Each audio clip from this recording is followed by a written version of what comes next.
Oh yeah. I got some treats for you, buddy.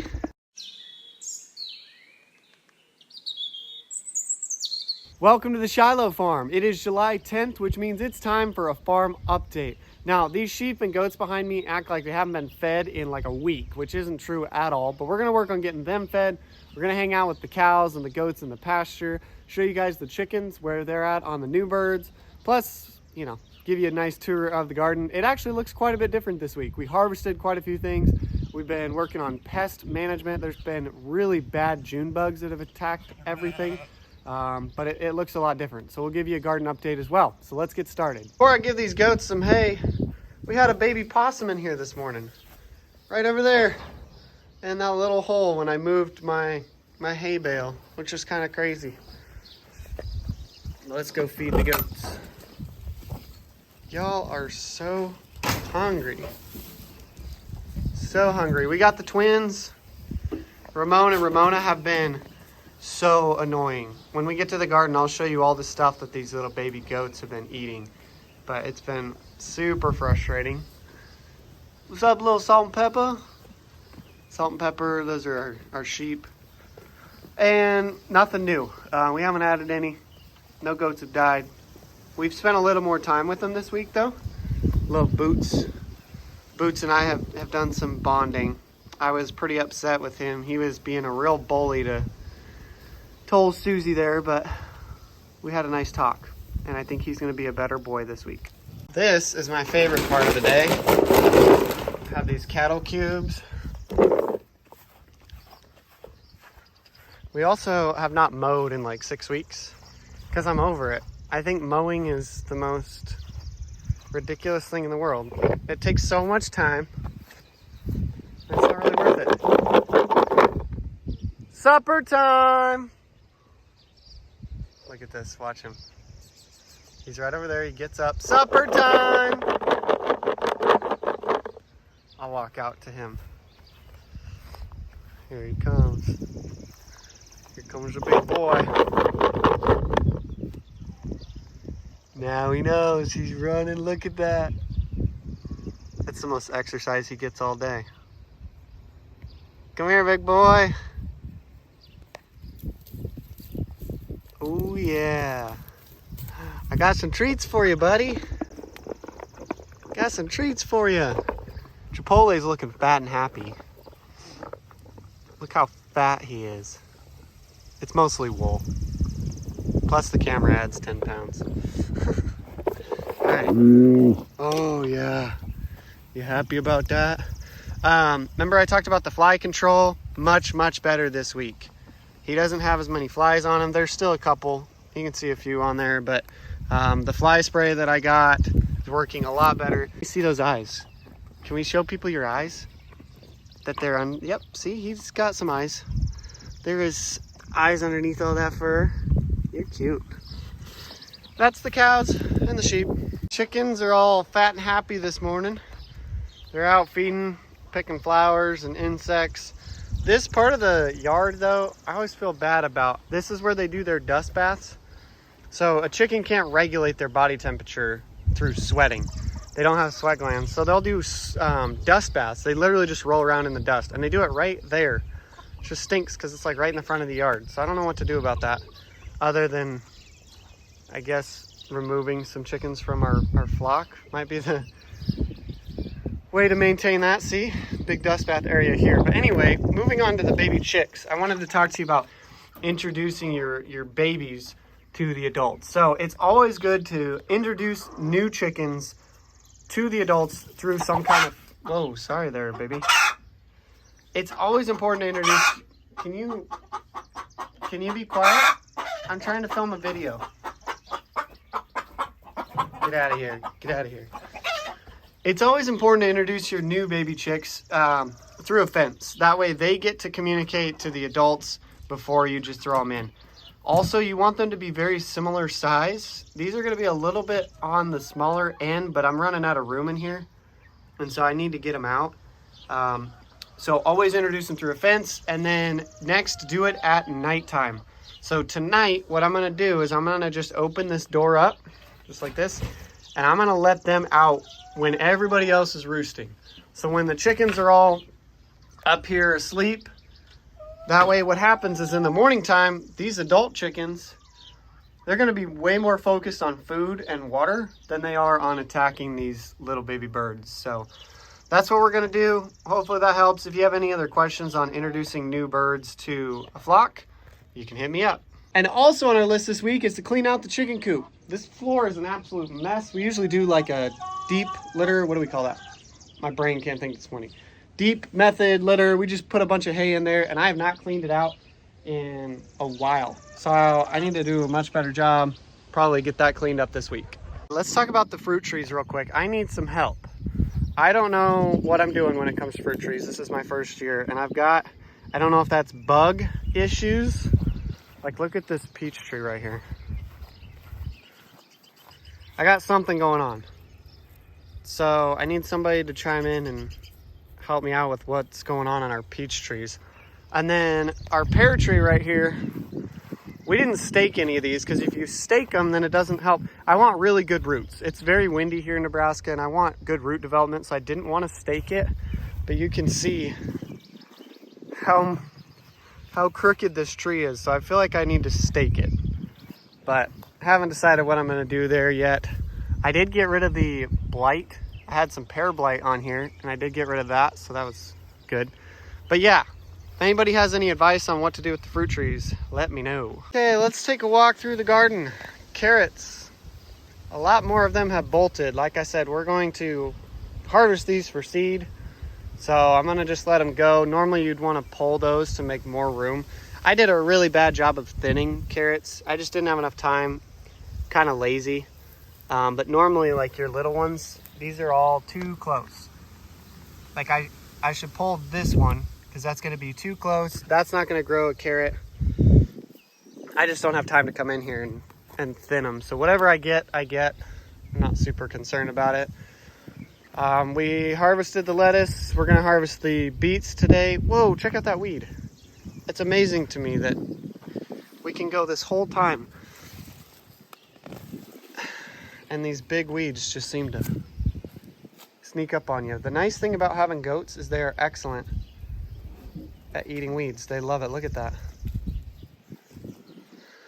That's the advantage to having the goats, is that they love weeds compared to cows. They don't necessarily care about weeds, but these guys love it. Anyway, we're gonna harvest these today. We got the onions out. I think I already said all that. I don't remember. The onions are out. Shallots once they start dropping over like this, they are probably ready to pick. And man, for a shallot, that's actually really good. A shallot's very similar to an onion, but they don't grow as big, so I'm impressed with that shallot right there. That is awesome. What we're gonna do with these boxes, this is where the garlic was. We're gonna plant this will go back to like lettuce and radishes, maybe even some carrots. But it's too hot right now. We need to wait about a month. So they're just gonna get a little break for a little while. Cabbage, look at our nice big head of cabbage. We've got one big head of cabbage, and then we've got a lot of little heads of cabbage. We had bug issues. So the white powder that you see is called diatomaceous earth. I'll get into diatomaceous earth at the end of this video. So that's all the white powder that you see. I'll just give an explanation for that at the very end. Potatoes. This box is still doing well. We did harvest the box down there. Broccoli.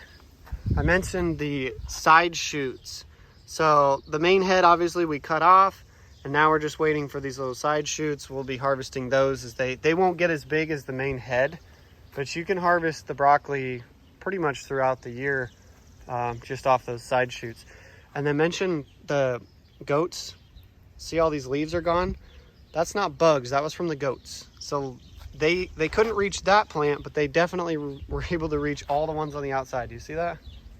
Gosh, it's so frustrating. Sweet potatoes are starting to take off. This is one plant right here. So sweet potatoes are in the morning glory family. So they will vine. This is a morning glory. like a noxious weed. People hate them because they are prolific seed producers and they vine like crazy. We like them because we can control them here in this one little spot, and they've got beautiful flowers. But as far as the like putting them out in a cornfield, people hate them. So the sweet potato's in the exact same family, so it's gonna vine out like crazy. You really only want to plant these about like 1.5 feet apart, because this whole box in a couple weeks, like on that variety, you'll see it's just going to be covered in vines. The celery was looking really bad. It doesn't look, I wouldn't say looks a whole lot better, but it is growing now. And that yellow, like the old yellow, I don't know, it just looks better. I don't know what I'm trying to say here. Kale, that's about ready. We probably need to just get that out. Strawberries, well, yeah, see, we're dealing with these little black bugs in the strawberries, and it's driving me nuts because I love strawberries. And goats eating my strawberries. Ooh, that's a big one though. Check that out. That'll be a nice one if I can get to it before the bugs do. Woo! There, you son of a gun. I was hoping the diatomaceous earth would take care of the bug problem, but it did not for those. The flower box, getting lots of flowers on it today. Although, my wife said, yeah, I probably made a mistake sticking the sunflowers in here. Look at that. Oh my goodness, that's terrible. We need to take care of that. Bugs are just awful this year. Awful, awful, awful. Tomatoes. We got one, yeah, like right here. That one's ready to pick. I'm gonna film a video today talking about how you pick your tomatoes when they're red. You wanna pick them kind of when they're pink, because they can actually ripen inside. But once they get to ripening, that's when you have the most issues with blistering and bugs. So by picking them a little bit early, you can let them just ripen up in your counter. Works out really well. So I'll post a video about that later, probably on TikTok and Instagram. Watermelons. Starting to spread out a little bit, no fruit, but like here you can see they are flowering. So that's exciting to see. We picked our first, peppers, sorry, I almost skipped over that. The peppers are making a little bit of a comeback. This one's still pretty small, but they're making a comeback. We got a few peppers that are gonna be ready to pick. They're just a little tiny, but that's fine. Zucchini was what I was gonna skip right over to. We picked our first zucchini yesterday. So I don't see any growing there now because we picked it, but we got zucchini. We got some cucumbers. Right there, we got a couple cucumbers that are going. And I have no idea what variety of anything that I planted this year on cucumbers. I feel bad, but it is what it is.